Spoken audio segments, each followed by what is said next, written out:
garden space. I live in the North Texas area, and I've been gardening here for quite a few years, but only recently have I felt like I've been able to have a grasp on gardening in the Texas climate. So right now what I have is a bunch of vegetables, tomatoes, onions, garlic, cucumbers, kale, melon, peppers are my main plants. I have an herb garden. I have some blackberries. Oh yeah.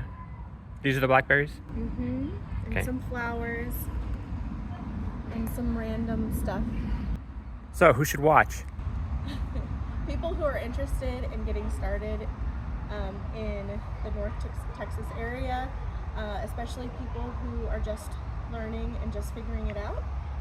But there's a lot of things that I've learned by trial and error that I feel like I could pass on to someone who might want to start, and maybe starting in a way that won't, you wouldn't have to spend as much money at first and be successful.